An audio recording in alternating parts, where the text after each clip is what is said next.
¿Y qué crees que puede, a partir de lo que has puesto en el prólogo, qué puede aportar a esta nueva, a estas generaciones que vienen, los discursos o los textos de Malcolm en su lucha para el respeto de los derechos humanos, llamámoslo así, para, sí.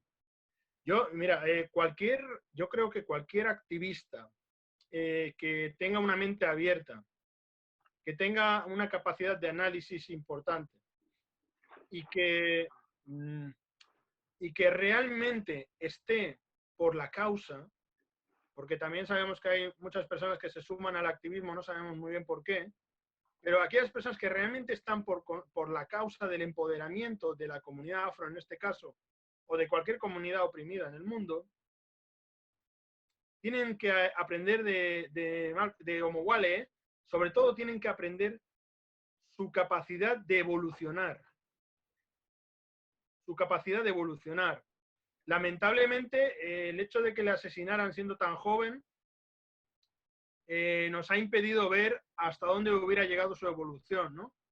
Pero su evolución es más que evidente, ¿no? Es decir, pasa primero por la vida de cualquier niño afroestadounidense, con todas las limitaciones y todas las problemáticas del racismo, luego entra en el mundo de la delincuencia, luego sale de ahí gracias a Nación del Islam, pero también a su propia determinación y a su propia capacidad de darse cuenta de lo que es correcto y lo que es incorrecto, abraza los valores del Islam, pero luego, una vez allí, cuando ve que lo que está haciendo esta organización no se corresponde con lo que predica, sale valientemente de ahí, porque hay quien dice que le echaron, pero no le echaron, él se fue, él se podía haber quedado, él podía haber mantenido su silencio de 90 días, haber agachado la cabeza y continuar ahí. Pero él vio que había cosas ahí que no se correspondían con la ética que se predicaba, sale de allí y decide él conocer esas realidades por sí mismo, conocer el Islam por sí mismo, conocer el mundo por sí mismo y sacar sus propias conclusiones. Y de ahí que luego crea sus propias organizaciones. Él se convierte en musulmán suní, esto es importante, porque el Islam que predica la NOI no, tiene muchos elementos que son inventados, que no son reales. Entonces él sale de ahí y para conocer el verdadero Islam y realiza la peregrinación a la Meca, pero lo más importante es que también hace una gran gira por África y conoce otras realidades de nuestro mundo afro. Sale de la burbuja de Estados Unidos, ¿no? De la burbuja de odio y violencia de Estados Unidos, que no quiere decir que en otros lugares del mundo no haya odio y violencia, pero la intensísima burbuja de odio y violencia de Estados Unidos te impide ver el ancho mundo como es, ¿no? Y Ajá. saliendo de esa organización, descubre el panafricanismo. Entonces, lo que yo creo es que cualquier persona que esté en lo afro, tarde o temprano llegará al panafricanismo. Tarde o temprano. Dependiendo de las ganas que tenga de saber más, de conocer más, dependiendo de lo abierta que tenga su mente. Pero tú puedes partir del comunismo, acabarás en el panafricanismo si eres afro y estás por la lucha de la emancipación afro, ¿no? Y del empoderamiento afro. Puedes estar en el nacionalismo negro, que hay que diferenciar nacionalismo negro de panafricanismo. Malcolm X estaba en el nacionalismo negro y poco a poco se fue moviendo hacia el panafricanismo y sus últimos días son de un panafricanista. Y le mataron por panafricanista también, es verdad. En definitiva, su capacidad de evolucionar y su honestidad. Y su honestidad. Porque él ya digo, podía haber continuado en aquella organización, podía haberse beneficiado económicamente de aquella organización, podía haber hecho una serie de cosas que no hizo. Entonces su honestidad le dijo, mira, yo no puedo estar aquí por esta serie de motivos, porque no se corresponde con los ideales éticos que se están predicando, y salgo y quiero conocer más y quiero saber más del mundo. Entonces, me interesa el todo de Malcolm X, toda su vida. No puedes coger el principio de Malcolm X, la mitad o el final. Tienes que entenderle en su complejidad en cada uno de los momentos y por qué él tiene un discurso ligeramente diferente en cada uno de esos momentos.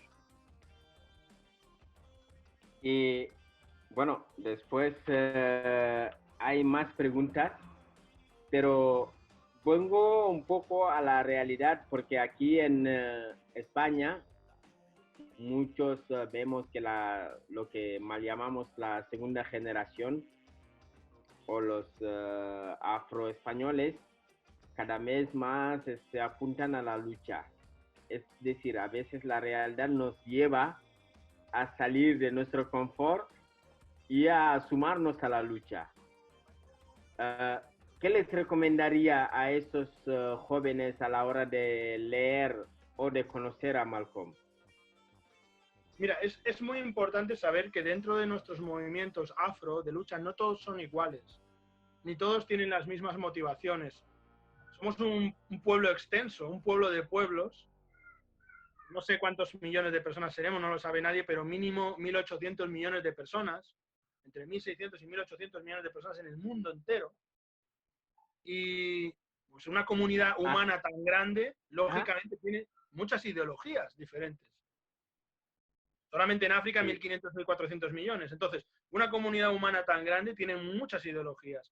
Y muchas veces se confunde, porque muchas de las ideologías, obviamente, enfrentan el colonialismo, enfrentan el racismo, enfrentan el imperialismo, hablan de la esclavización, todas estas cuestiones.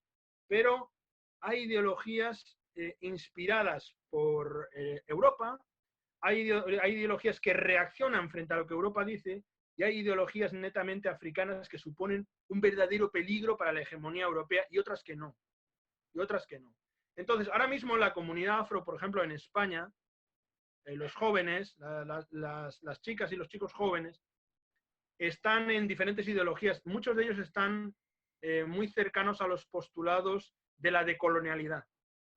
Ajá. La decolonialidad es un constructo antihegemónico surgido en Abya Yala, en Latinoamérica, cuyo objetivo, pues obviamente, es enfrentar el imperialismo, etcétera, pero de una manera casi exclusivamente dialéctica. Sí. Lo malo de la decolonialidad, para no entrar en tecnicismos muy fuertes, es que sigue manteniendo al hombre blanco como referente de sus quejas. Ajá. Entonces, la diferencia entre la decolonialidad y Malcolm X es que Malcolm X se dirige a nuestro pueblo. Sí.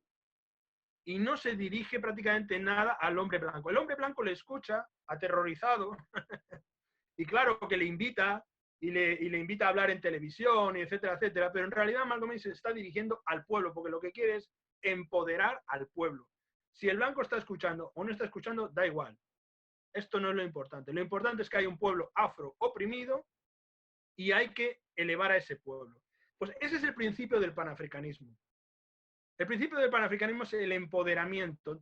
El panafricanismo no se detiene mucho a discutir la estructura del racismo universal y todas estas cuestiones, porque sabe que es una estructura que deriva del poder. Tú tienes poder, oprimes a otros pueblos, y da lo mismo que el poder lo tengan los europeos, que lo tengan los asiáticos, o que en el futuro lo tengamos los africanos. El pueblo que tenga poder, o más poder que otros pueblos, oprimirá al resto de pueblos del mundo. Entonces, la cuestión aquí es que haya un equilibrio de poder. Ajá. Entonces, Malcolm X se dio cuenta de esto, hizo una gira por los países africanos y se dio cuenta de que era mucho más peligroso para Estados Unidos conseguir el apoyo de los países africanos y de los países asiáticos para denunciar el racismo en Naciones Unidas a Estados Unidos, que seguir dentro de Estados Unidos haciendo discursos a una comunidad que está muy desmovilizada, muy desempoderada y muy atemorizada. Entonces, esta es la esencia del panafricanismo. El panafricanismo lo que quiere es un África fuerte. En el momento que tú tienes una África fuerte y consciente de su africanidad, sí, entonces esa África puede lanzar políticas internacionales, políticas económicas, políticas culturales que empoderen a las personas afro de todo el mundo. Y Malcolm X, Malcolm X estaba empezando a entender esto. Ajá. Estaba empezando a entender esto. Él, como muchos afroestadounidenses, nunca había visto a un presidente de una nación independiente negro.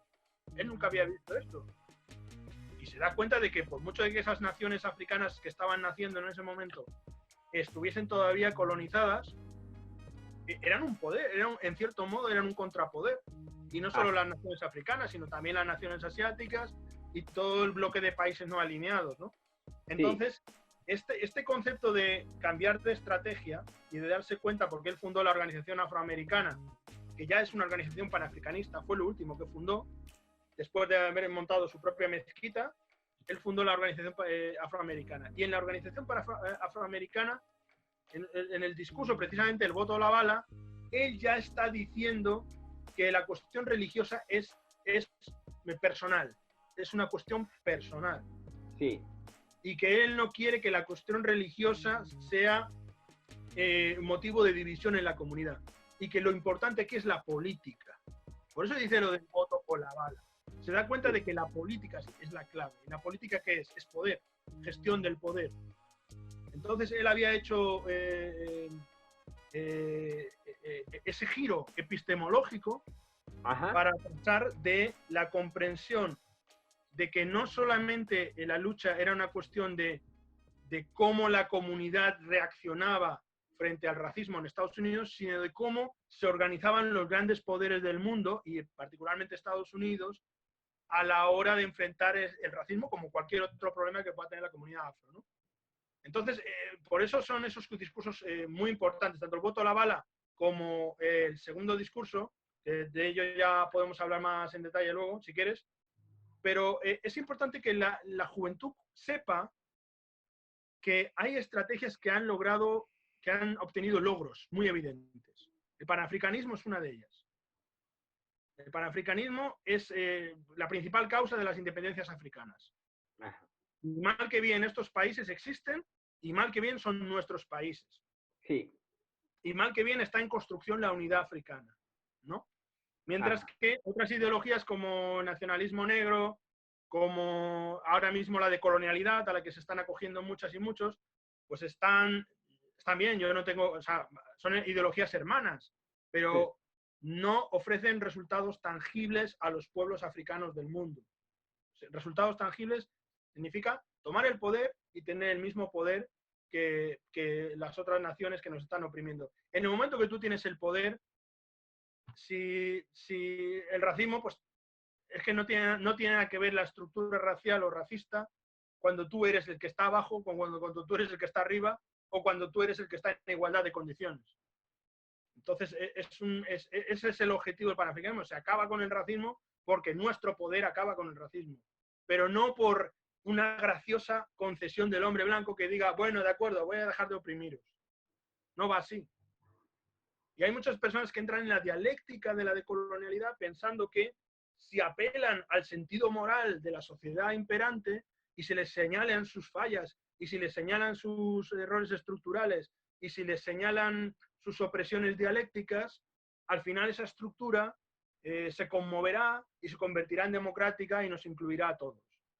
Entonces el panafricanismo no está en esta ilusión.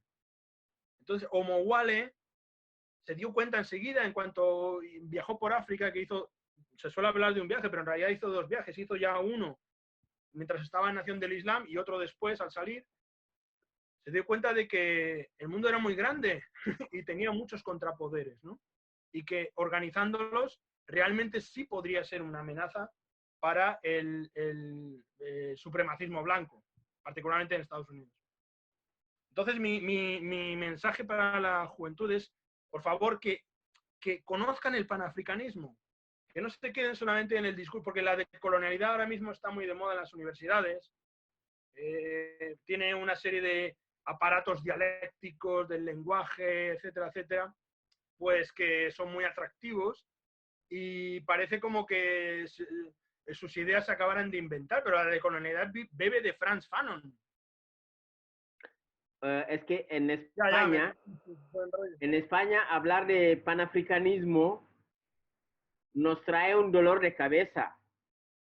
Sí, y eso hace que tenemos que explicitar a la gente de que no porque una librería se llama la Panafricana o un movimiento o una asociación o una ONG o lo que sea, tiene que hacer renunciar a la gente al panafricanismo. Es otra cosa, que lo tergiversamos en nuestras acciones del día a día, no significa realmente de lo que los que han pensado o creado el panafricanismo. Claro, mira, tú sabes, cualquier idea muy exitosa, mucha gente se apunta a esta idea, ¿no? a veces con poco conocimiento o incluso pensando que esa idea sirve para unos propósitos que no son los que, para los que realmente sirve, ¿no? Entonces ha habido personas que en realidad son del nacionalismo negro y se acogen al panafricanismo. Y entonces crean mucha confusión. Y luego también está el carácter de cada cual, porque a lo mejor una persona puede ser panafricanista, pero esto no le convierte en un santo, ¿no? O sea que, bueno, es obvio que en España pues se desconoce el panafricanismo bastante, porque España ha sido un país muy desconectado del mundo de habla inglesa. Históricamente ha estado muy desconectado del mundo de habla inglesa. Entonces los autores que escribían en inglés del panafricanismo, que son la mayoría, porque también ha habido algunos en francés, pero la mayoría escribían en inglés, pues nos han llegado tarde y mal.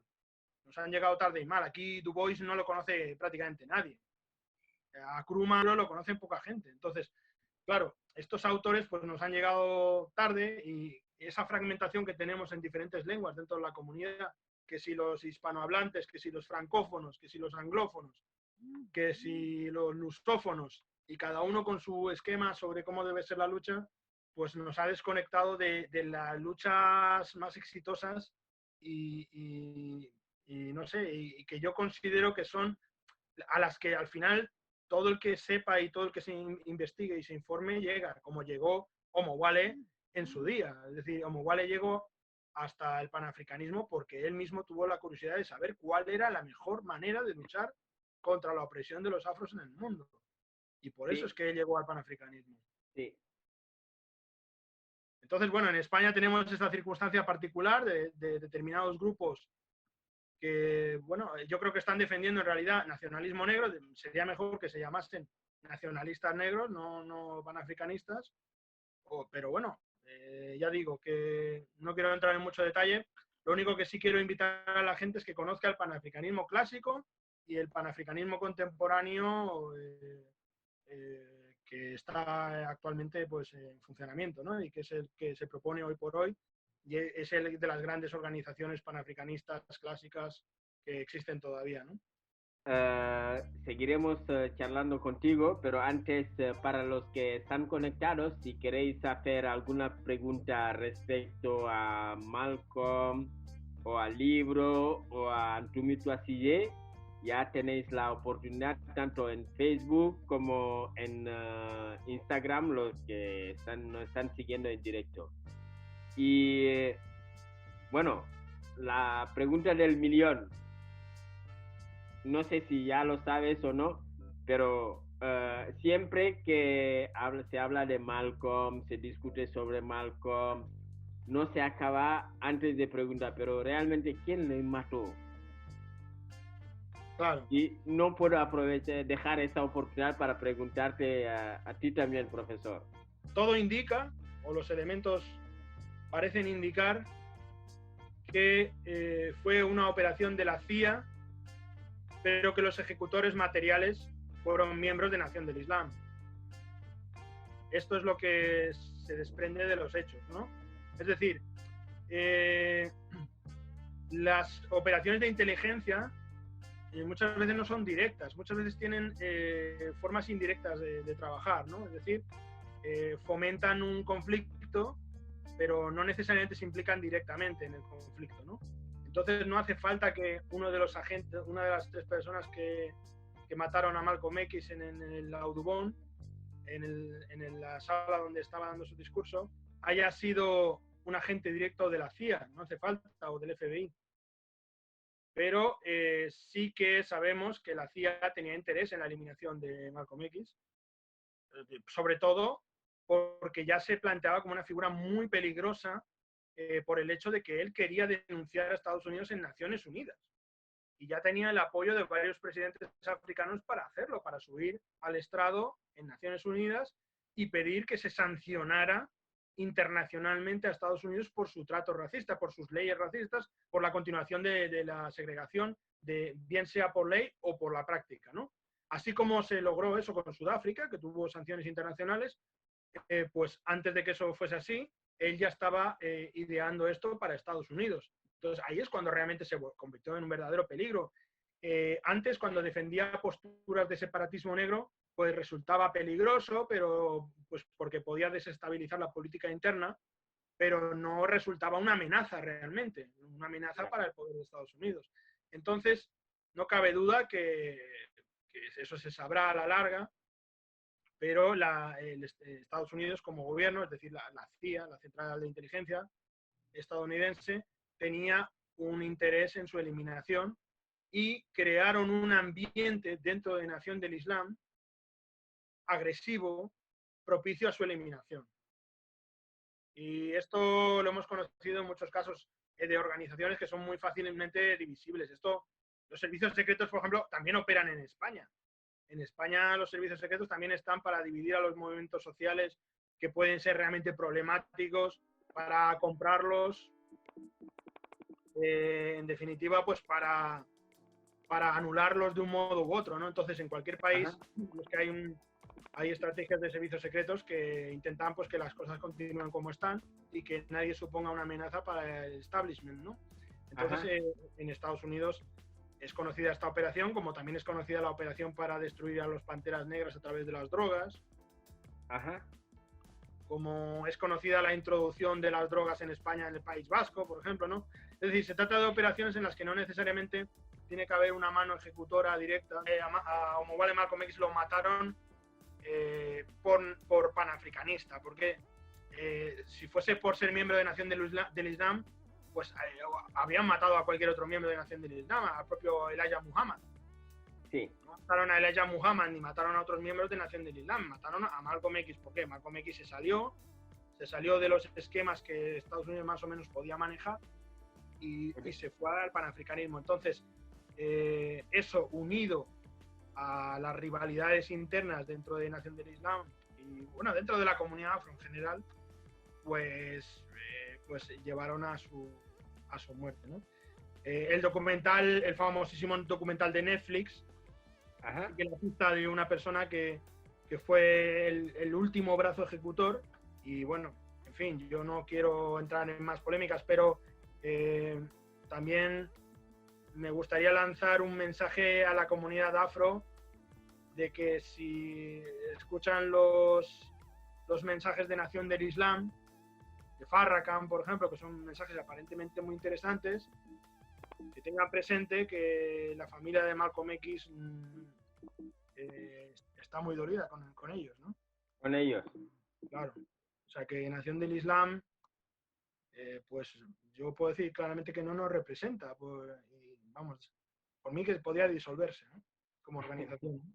Después de lo que hicieron, porque claro, es que estamos hablando de la eliminación de Malcolm X, es que no estamos hablando de un pequeño error o un pequeño pecado o de corrupción o de cosas por el estilo, estamos hablando de la eliminación física de nada más y nada menos que Malcolm X. Y querer continuar siendo salvadores de la comunidad afro después de esto me sorprende mucho, ¿no? También eso habla mucho de la capacidad de perdón que tiene nuestra comunidad, porque la verdad tenemos una capacidad de perdón que no lo tiene ninguna comunidad en el mundo. No, será algo cultural, no sé, pero en definitiva, si alguien le mató, el brazo ejecutor debió ser, tengo que hablar en estos términos así, ¿no? Debió ser de la Nación del Islam, y el ambiente para que fuese eliminado lo debió crear la CIA, con apoyo del FBI, como es lógico, porque siempre van en coordinación, ¿no? Es decir, tal como lo hacen en el momento de ejecutar a dirigentes africanos, es pasar por sus amigos, compañeros o tal para ejecutar y así ellos quedan limpios. Es un caso, Tomás Sankara es un caso muy conocido. Tomás Sankara es fácil porque realmente el hecho de ser sujetos colonizados en muchos casos nos convierte no solamente en dependientes del colonizador, sino también que crea una mentalidad de competencia interna entre nosotros. Porque se nos ha inducido la idea de que los recursos son escasos, porque los recursos no los creamos nosotros, sino los crea el colonizador y los reparte según le conviene a él. Entonces, esta idea de que los recursos los tiene el colonizador y el colonizador es el que nos tiene que dar la vida y nos tiene que dar el pan, hace que nosotros nos peleemos por ese pan. Vale. Sin embargo, si tuviésemos la mentalidad de pueblo libre, tendríamos bien presente que nosotros y nosotras creamos nuestras condiciones de riqueza o de pobreza o lo que sea. Somos nosotras mismas las que a través de nuestra organización y nuestra cooperación creamos las condiciones. Así como un país emergente como China no le suplica a Estados Unidos que le dé de comer, ¿de acuerdo? Pues nosotros no tenemos que andar suplicando nada a nadie, pero dentro de este esquema colonial en el que unos están debajo de la pirámide y otros encima de la pirámide, se crea una competencia entre los que están abajo. Y entonces es muy fácil para el colono lanzar odio, ¿no? Mira este otro, y además son enemigos nuestros, son espías, son no sé qué, en fin, se van lanzando toda esta serie de infundios y es fácil crear animadversión. Y eso, el divide y vencerás, es muy conocido. Sí. Y ha funcionado muy bien a los colonizadores a lo largo de la historia. Ahora los colonizadores son europeos, pero en otros tiempos el imperio. Pero yo diría que ese sistema sigue funcionando ahora mismo, ¿eh? Oh, sí, claro. Sí. Está a la orden del día. Vale. Está a la orden del día. Está perfectamente a la orden del día. Pero lo que tenemos que saber también, no tenemos que llevarnos a engaño. Lo que yo suelo decir, que quizás nos apartamos un poco del tema, pero me interesa entrar en esto, ¿no? No tenemos que llevarnos a engaño de pensar que solamente las personas blancas son capaces de crear una estructura colonial. No es verdad. A lo largo de la historia muchos pueblos han creado estructuras coloniales. Entonces, porque si creemos que solamente las personas blancas son capaces de crear una estructura colonial, en el fondo estamos creyendo en su superioridad. Y aquí no hay superioridad, simplemente es una cuestión organizativa. Entonces, Europa se ha organizado violentamente como un supraimperio. Al resto de comunidades nos han tenido como subalternos, danzando alrededor suyo, pero porque son el imperio. Pero si el imperio mañana fuese la India, pues sería lo mismo. Si el imperio mañana fuese China o Japón, pues sería lo mismo. Bueno, entonces, sería lo mismo porque ya hemos visto los chinos con este coronavirus, ya hemos visto algunos vídeos, pero bueno, eso ya es otra realidad. Tiene toda la razón. Sí, mira. Es importante porque cuando China estaba entre los países en lucha contra el imperialismo, pues colaboró mucho con África para las independencias africanas y sus intereses, aunque también eran económicos, pero eran por la emancipación global. Pero poco a poco, a medida que se han vuelto más hegemónicos, pues han empezado a exhibir esta serie de comportamientos de superioridad, ¿no? Entonces, es obvio que cualquier nación que se sienta superior a las demás va a exhibir algún tipo de comportamiento colonial o racista, ¿no? Y bueno, volviendo al libro de El voto o la bala, después de analizar, es decir, Malcolm ha llegado a la conclusión de que gran parte del problema no es un problema de racismo tal, es un problema de opresor y oprimido. Hay cosas que no es un problema de racismo, es un problema de opresión entre rico y pobre. ¿Y por qué no cogemos esta vía de lucha en vez de seguirnos agarrando al tema del racismo, solamente unirnos a los demás para seguir? El racismo existe, no lo podemos negar y seguiremos luchando contra él. Pero ¿no crees que hay otras prioridades también que la comunidad afro o negra tiene que coger como prioridad? Asumir como prioridad. Bueno, dentro del esquema marxista, se nos dice que el racismo es una cuestión de ricos y pobres, pero no es exactamente así. No es exactamente así. El racismo surgió, evidentemente, o sea, claramente, para explotar a una serie de grupos humanos. Esto sí es así. Pero una vez que ya el racismo está elaborado y estructurado, sigue funcionando, aunque esos grupos no estén tan desempoderados. Es decir, por ejemplo, un deportista millonario como Samuel Eto'o también puede sufrir el racismo. Bueno, lo ha sufrido. Una persona como Oprah Winfrey, claro, la mujer más rica de Estados Unidos, que puede ser Oprah Winfrey, ella puede ir a una tienda en la que no le reconozcan y le van a tratar igual de mal porque no la han reconocido. Una vez que le reconocen, dicen, espera, que es Oprah Winfrey. Pero si no la reconocen, es una mujer negra, o una negra, como dirían, y la van a tratar exactamente igual de mal. Entonces, Por eso hay que añadir este vector, porque cuando una persona milita en organizaciones de izquierda, ellos tienden a reducirlo todo a lucha de clases. Hasta que no empezó la cuestión de género y empezó la lucha por el tema del género, no empezaron a darse cuenta las organizaciones de izquierda que había otros factores de opresión que no están estrictamente vinculados a la clase social. Claro que la opresión de género también es para desempoderar a la mujer, es evidente, y para aprovecharse del trabajo de la mujer, eso lo sabemos. Pero luego opera de otras muchas formas y continúa de otras formas, una vez que ha sido creada esa estructura, ¿no? Entonces, las mujeres ricas también pueden sufrir violencia machista, eso lo sabemos, ¿no? Sí. Entonces, ese factor transversal del racismo es lo que para muchas organizaciones de izquierda se convierte en un cortocircuito que no pueden entender. Entonces, ¿cómo afronta el panafricanismo esta cuestión? Y de ahí lo de Omowale. El panafricanismo afronta esta cuestión diciendo, el racismo es una cuestión de poder. La raíz del racismo es una cuestión de poder. Sus efectos pueden ser de una categoría o de otra, pero el origen está en una cuestión de poder. Entonces, para erradicarlo, el racismo en el mundo, los oprimidos deben tener poder. Los oprimidos por el sistema del racismo deben tener poder.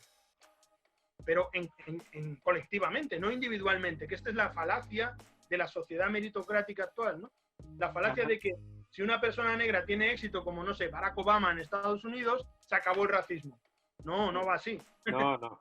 Claro, tienen que ser todo el colectivo de personas afro, ¿de acuerdo?, que se empoderen.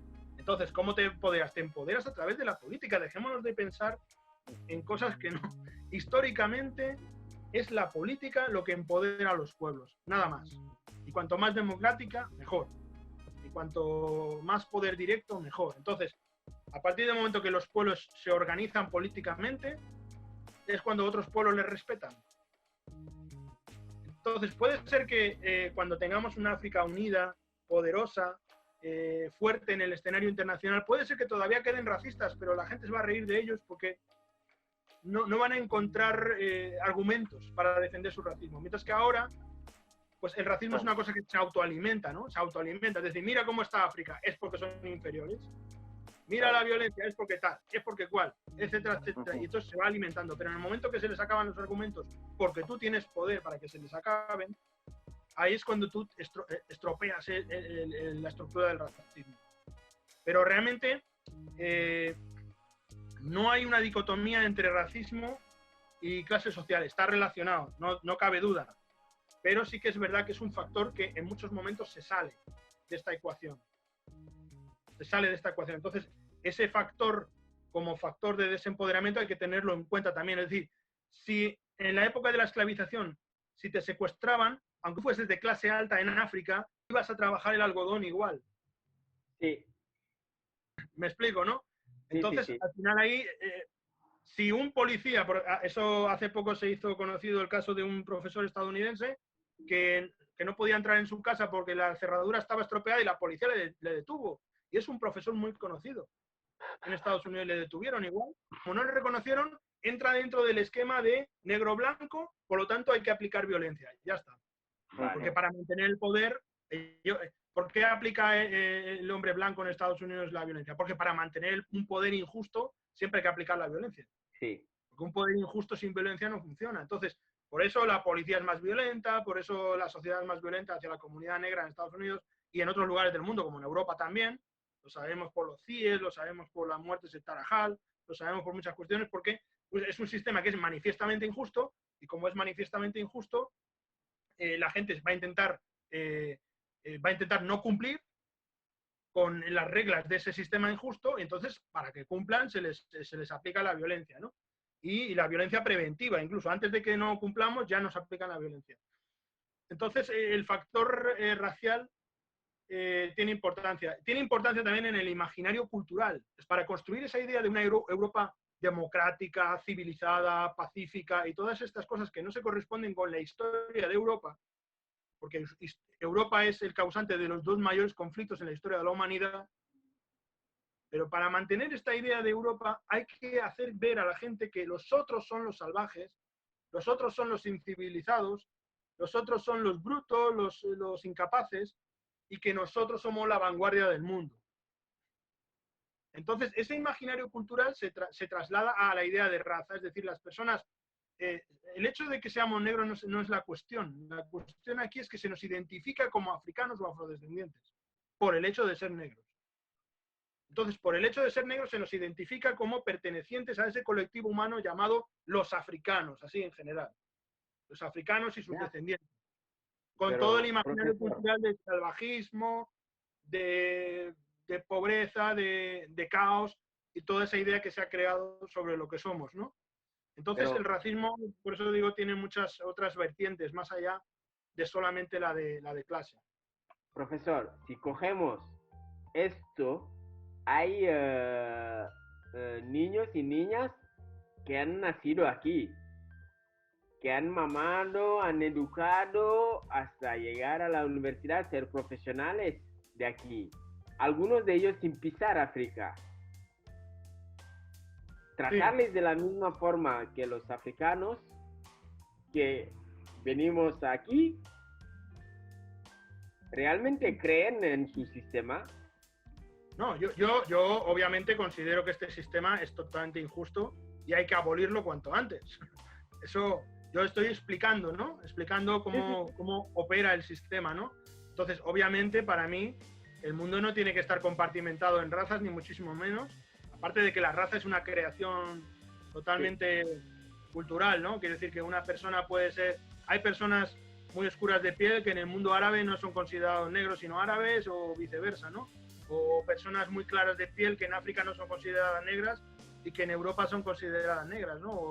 O, por ejemplo, en España no son considerados negros los españoles, pero se van a Estados Unidos y les ponen un latino o un African American en el pasaporte y se echan a llorar, ¿no? Muchos de ellos, ¿no? Entonces, este esquema mundial a mí me parece nefasto, pero sabiendo que es el que hay, sabiendo que es el que existe, tenemos que saber la forma de enfrentarlo. Tenemos que saber cuál es la forma de enfrentarlo. Entonces, por una parte, no hay ninguna persona en Europa que si ve una persona negra por la calle no la identifique como africano o afrodescendiente. Los identifican con eso. Y si esa identificación está basada en una construcción negativa de lo que es ser África, de lo que es África, entonces esa negatividad nos la arrojan a nosotros. Lo mismo que cuando las personas ven, últimamente ha pasado mucho con la comunidad china, el coronavirus, ¿no?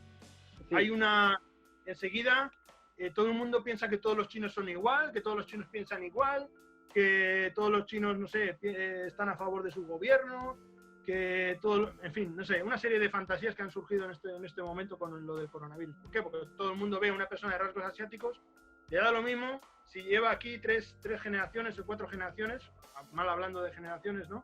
Sino que enseguida le identifican con un estereotipo de China.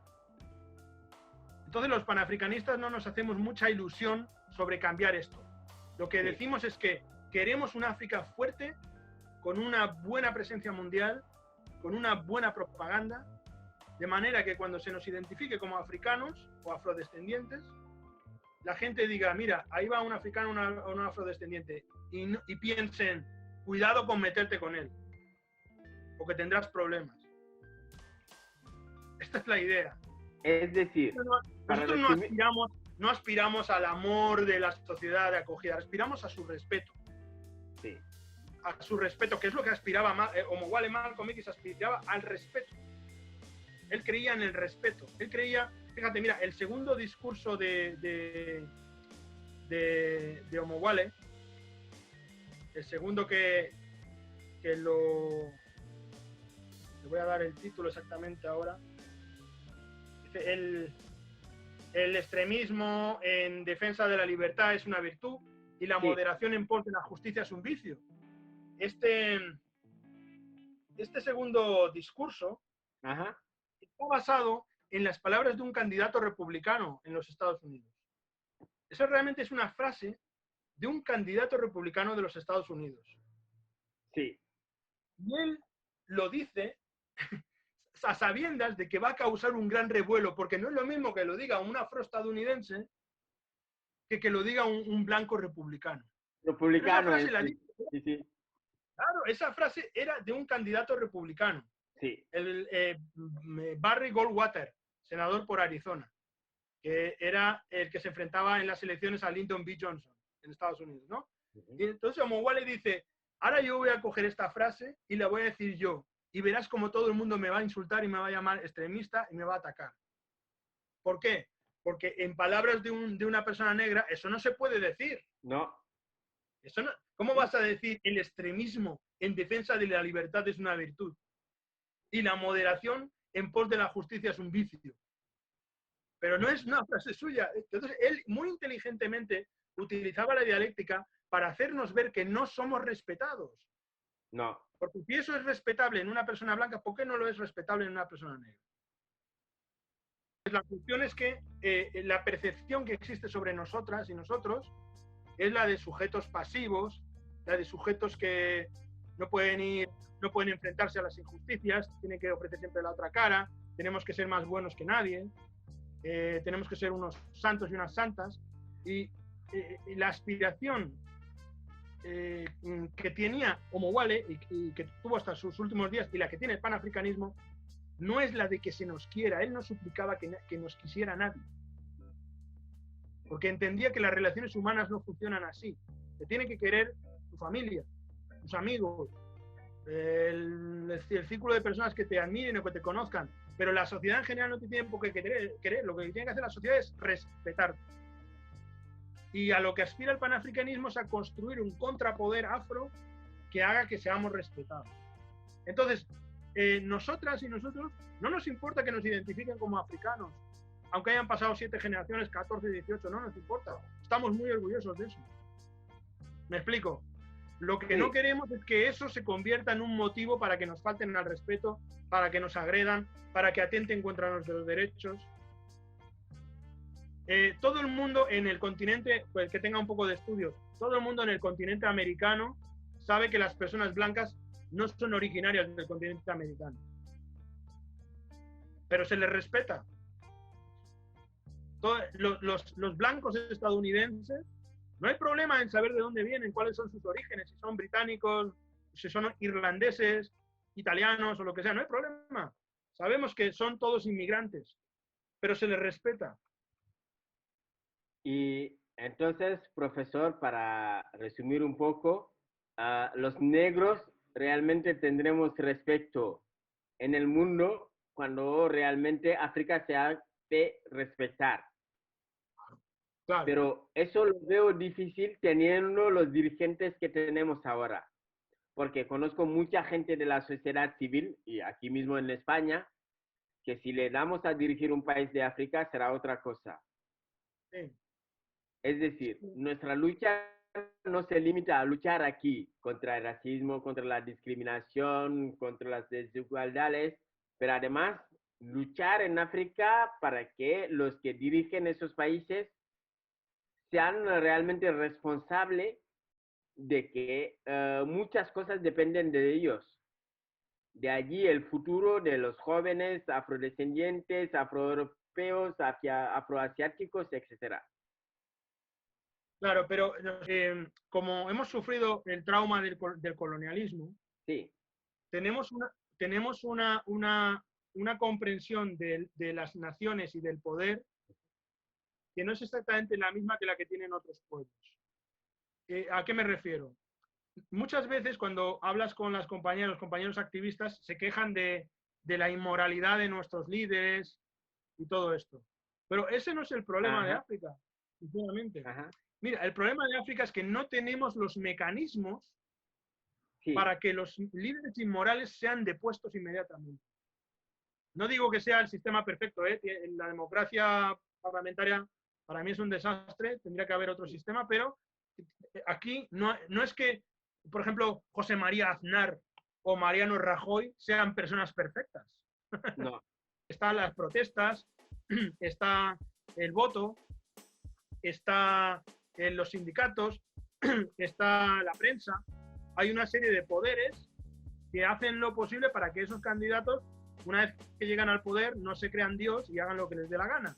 Obviamente, aún así, no hacen lo que quiere el pueblo. Entonces, tampoco tenemos que creer que nuestros líderes van a ser santos, sino lo que tiene que estar el pueblo es informado de cómo controlar a estos líderes. Esto es lo más importante, ¿no? Nuestros líderes no son ni mejores ni peores que nadie, es el poder el que les hace mejores o peores y cómo pueden llegar a manejar esos resortes de poder. ¿Qué pasa? Que la herencia colonial es que los gobernadores de la colonia tenían mucho poder y esa es la herencia colonial que tenemos hasta hoy. En Guinea Ecuatorial está gobernando Teodoro Obiang con métodos franquistas, como si fuese Franco. Y ese es su modelo a seguir. Entonces, con ese modelo a seguir, si las estructuras del Estado le bailan el agua, pues así funcionará. Hace poco me comentaron unos activistas que creían que Paul Biya, presidente de Camerún, estaba muerto. Y entonces, sí, parece ser que puede ser que se haya muerto, porque no aparece públicamente, no aparece. Y entonces me decían que querían escribir una carta a Francia pidiendo explicaciones. Digo, ¿pero por qué a Francia? Pero volvemos a lo mismo. Dice, no, porque no confiamos en nuestras instituciones, entonces hay que pedirle cuentas a Francia. Digo, pero vamos a ver, si tú te comportas como un colonizado, seguirás siéndolo eternamente. Tú pídele cuentas a tus instituciones, tu parlamento, tu policía, aunque no sean perfectos, aunque sean muy imperfectos, aunque sean extremadamente imperfectos, son ellos los que deben rendir cuentas ante el pueblo. Tenemos que dejar de pensar que Francia, no sé qué, porque tiene intereses económicos. Me da igual, yo no le doy poder a nadie. El poder se lo das tú cuando le reconoces. Entonces, nos falta darnos cuenta de que los líderes no nacen santos. Y los que nacen santos los matan. Sí. Los matan. Porque hemos tenido muchos líderes de altísima calidad. Altísima calidad, altísimo compromiso, y los han matado. Solamente Francia es posible que esté envuelta en más de 15 asesinatos de jefes de Estado. Y otros tantos países que no se conocen, porque hasta Rusia ha participado en asesinatos, en magnicidios, ¿no?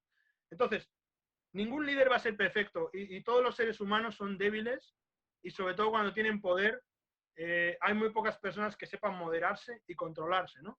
Entonces, es el pueblo el que tiene que hacer esa función a través de estructuras, bien sea prensa libre, bien sea movilizaciones en las calles, y gracias a eso en Senegal no se consiguió eternizar los mandatos. Gracias a las movilizaciones, poco a poco en África pues van cayendo, cayó el régimen en Burkina Faso también. Sí. Quiero decir que es eso lo que va a transformar la sociedad, no la creencia en que el líder mesiánico que va a venir a salvarnos a todas. Mira, tanto Mwale Malcolm X, como Martin Luther King, como Marcus Garvey, como muchos líderes, como, bueno, quizás otros no, pero la mayoría de los que murieron jóvenes, tampoco nos han dado la oportunidad de conocer su lado negativo, porque no han accedido a tener gran poder. Ajá. A lo mejor hubieran tenido gran poder y no sabemos en qué hubiera terminado eso, ¿no? Entonces, como murieron jóvenes, pues, pero aquí lo importante no es qué malo es este líder o qué malo es este otro. Sí, hay gente que tú le hablas de Kwame Nkrumah y te dice que era un dictador. Nosotros sabemos toda la parte positiva de Kwame Nkrumah, que es el 90%, pero claro, un tanto por ciento tendrá que no es positivo. Pero ahí está el pueblo para controlarlos. Y debe estar. Pero tú sabes que en nuestros países muchas veces se construye una carretera y alguien dice, el presidente ha construido una carretera. ¿Cómo que el presidente? ¿Qué bueno es el presidente que ha hecho un aeropuerto o ha hecho un hospital? Él no lo hace, él no es. Él es un gestor. Nosotros le mandamos, eso es alguien que depende del pueblo. Entonces, el panafricanismo se dirige a las masas y no cree tanto en esta idea del líder mesiánico. Está muy bien tener buenos líderes, es necesario, pero hay que desconfiar hasta de los buenos líderes. Sí, no, tal como va el mundo. Ahí está.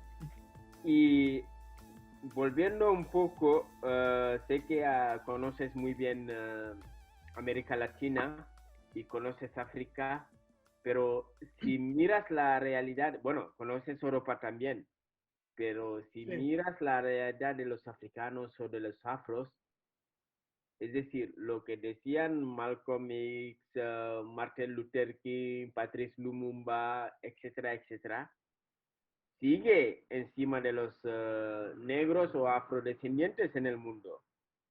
Casi, mirando, dependiendo del país, están al margen de la sociedad.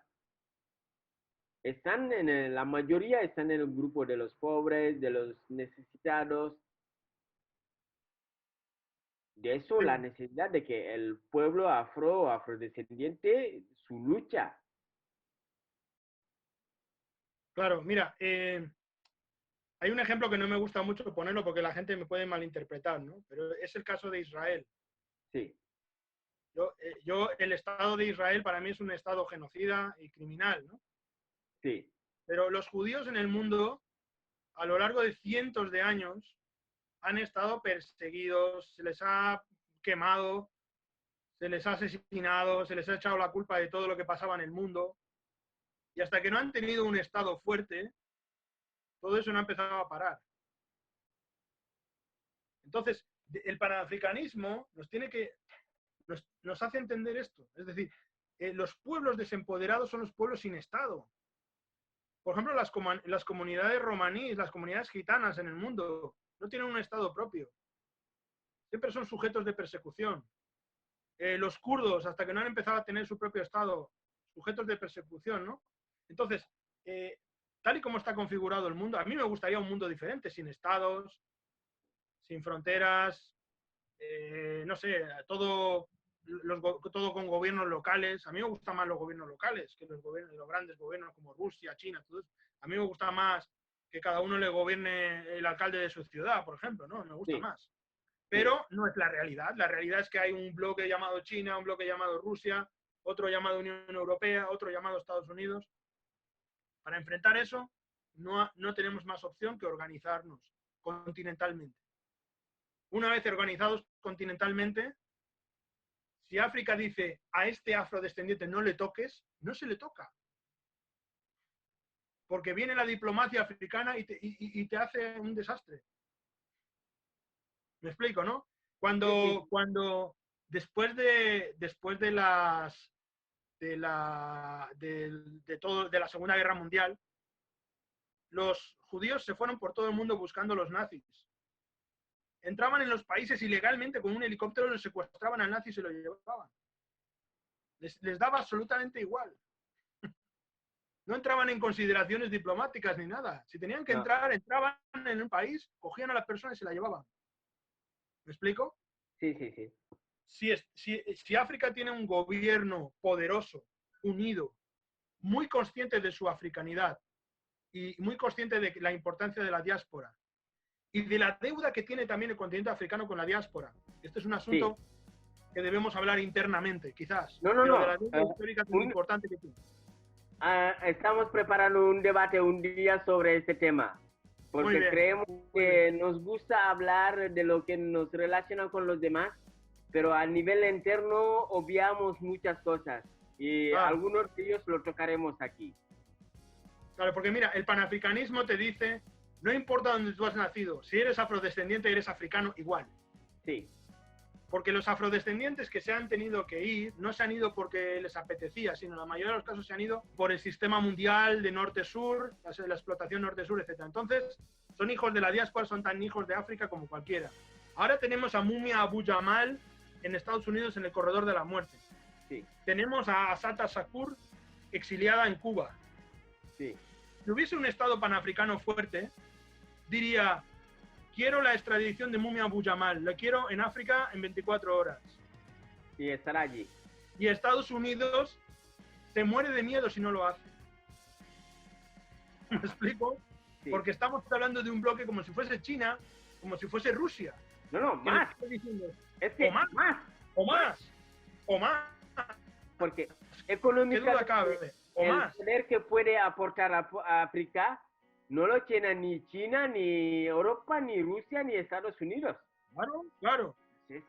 Mira, ¿por qué nadie le pega tiros en la frontera a los ciudadanos extracomunitarios que entran en España?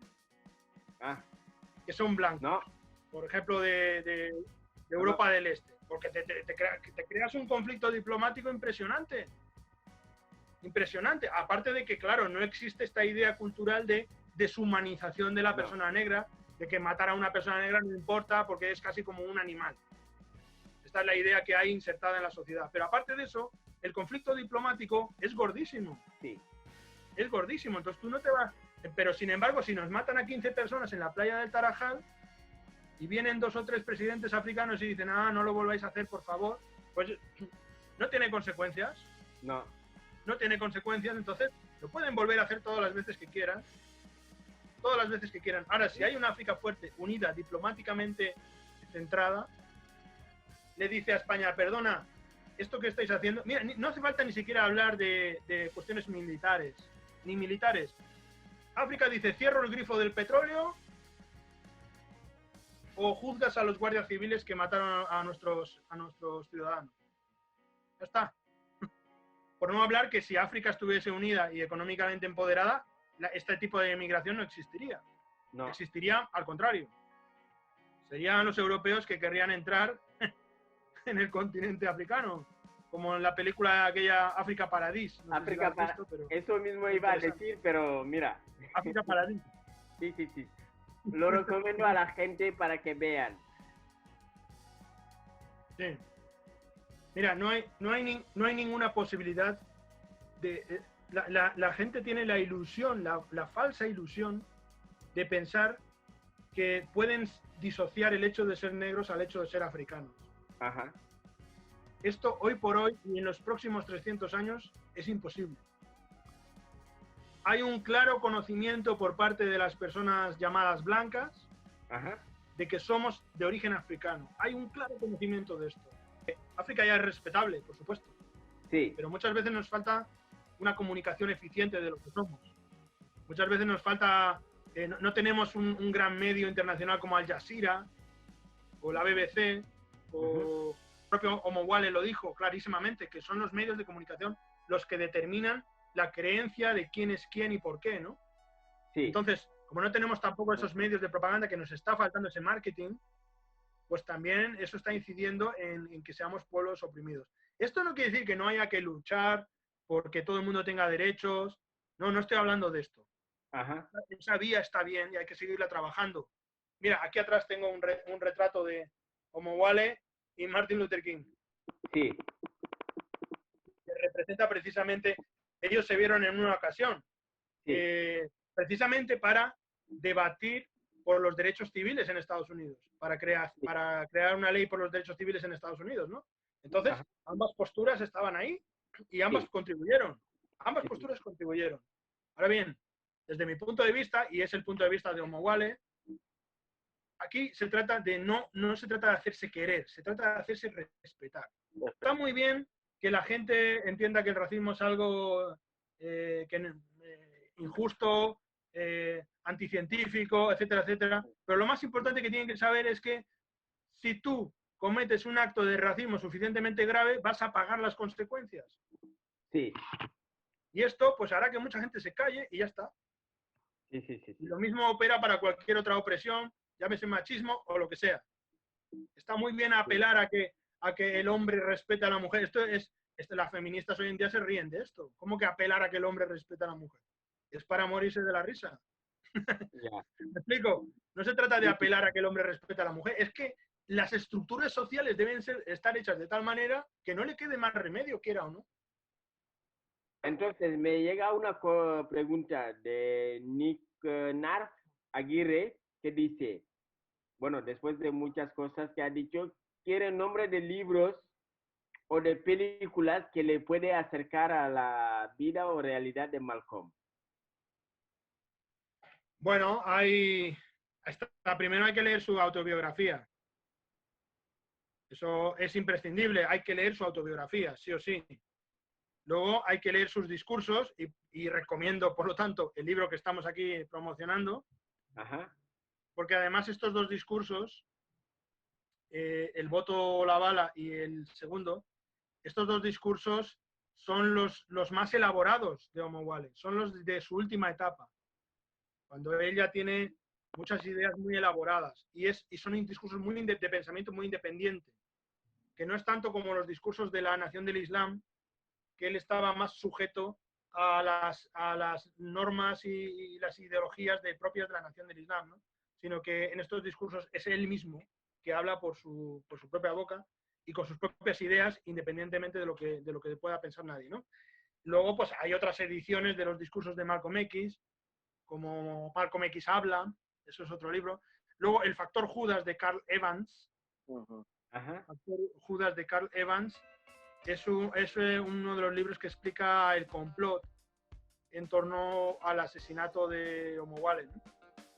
Yo creo que estos libros, bueno, luego hay libros que son contrarios a Homo Wallen. Sí, Quien quiera profundizar mucho más, pues también los puede leer, ¿no? que por las referencias que le has pasado ya... Bueno, quizás con eso ya... Puede servir. Ya ¿Alguna pregunta?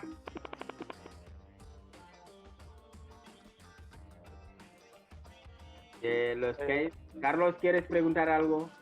Sí, no, porque lo que él viene a decir, o lo que yo entiendo, es que el poder o el que haya un medio que coercite a las sociedades, que lleve al miedo a que el otro me pueda hacer daño, es la única forma de mantener, de crear un respeto hacia otra comunidad histórica en la humanidad. Eso es lo que yo entiendo, ¿no? O sea, que si Occidente respetara al hombre negro, que lo viera al hombre negro, bueno, como un semejante en el integral, ¿no? Con ese imaginario, digamos, interiorizante, pues entonces cualquier otro tipo de consideración quedaría abolido, ¿no? Que o sea, eso que pasa en Estados Unidos, que ven a un hombre negro y enseguida presuponen que tiene que ser un delincuente, por ejemplo, no existiría. Digo yo, ¿no? Eso es a lo que te refieres, ¿no? Profesor. Bueno, más que daño, porque la palabra daño pues presta muchas interpretaciones, ¿no? Yo diría consecuencias. Consecuencias. Es decir, claro, porque si no, por ejemplo, si no existiera en la cárcel y no existiera la policía y no existiera tal, pues cualquiera podía matar al vecino y pensar que como no tiene consecuencias, pues porque le cae mal o porque le miró mal un día en el ascensor, lo mata y se queda tan tranquilo, ¿no? Entonces, no quiero decir que todos los seres humanos estén programados así, pero hay un porcentaje de personas que necesitan saber que hay unos límites, ¿no? Entonces, en el escenario internacional, la comunidad afro está desprotegida, no tiene unas estructuras que la defiendan. Entonces, se puede matar a 15 personas en la frontera de España, no pasa nada. A lo sumo salen algunas organizaciones o algunas ONGs ahí a protestar. Por eso Homo Wallen Malcolm X dice el voto o la bala. Porque él está diciendo, él no está abogando porque la comunidad afroamericana coja los fusiles y salga a disparar, pero está diciendo, si el voto no es para nosotras, para nosotros, para nuestra comunidad, si los representantes que vamos a elegir a través del voto nos van a estar oprimiendo igual, entonces tenemos la legítima opción de escoger, irnos al monte y coger el fusil. Porque estaríamos defendiendo nuestra comunidad que ha sido apartada de las instituciones oficiales. Entonces, las instituciones, ¿por qué se han creado? Se han creado, se supone, según las teorías del contrato social y todo eso, se supone que se han creado pues, para que no nos matemos unos a los otros. Entonces, Homo Wallen está diciendo, si vosotros estáis apartados de las estructuras y sois sujetos de violencia, entonces tenéis derecho a actuar de otra forma y no confiar en las instituciones. Entonces, la cuestión es que tiene que haber cada vez que una persona es agredida en el mundo, independientemente de que sea afro o no, tiene que tener consecuencias. Yo ya ahí ya no entro, yo no estoy a favor ni de la pena de muerte, ni de la cadena perpetua, ni por supuesto, ni del terrorismo, ni de ninguna de estas cuestiones. Pero algún tipo de consecuencia tiene que haber. Por eso yo he hablado, por ejemplo, África, si estuviese unida, sería el principal productor de petróleo del mundo. Si hubiese una política unificada, podría decir, mira, por el trato de China a los migrantes africanos, cerramos el grifo del petróleo. es que China empezaría a conceder visa gratis a los africanos. Consecuencias tangibles y serias, para que esos gobiernos tengan mucho cuidado con lo que hacen con nuestras poblaciones. Básicamente este es el concepto del panafricanismo, y las ideas de Omoguale son esas, es decir, lo que decía él estaba por luchar contra las condiciones miserables que existen en el mundo. Y obviamente que es miserable que las personas tengan que entender las cosas por la consecuencia. Claro que lo ideal es la educación, y todos estamos por una educación más humana, más inclusiva, más respetuosa, etcétera. Pero mientras llega esto, Sí. mientras llega esto, tiene que haber un sistema que impida que determinadas personas hagan lo que quieran. Entonces, lo que decía Omoguale, con el voto a la bala, es que como sigáis políticamente ignorándonos y violentándonos, entonces va a tener consecuencias. Pero cuando él ya derivó al panafricanismo, empezó a ver que hay poderes africanos emergentes, estaban naciendo en ese momento, todavía no estaba muy claro hasta qué punto Europa iba a poderlos controlar, y pensó, bueno, ahí están esos hermanos, pues esos hermanos pueden obligar a Estados Unidos a rendir cuentas por lo que está haciendo con nuestra población. Ese es el concepto, sí.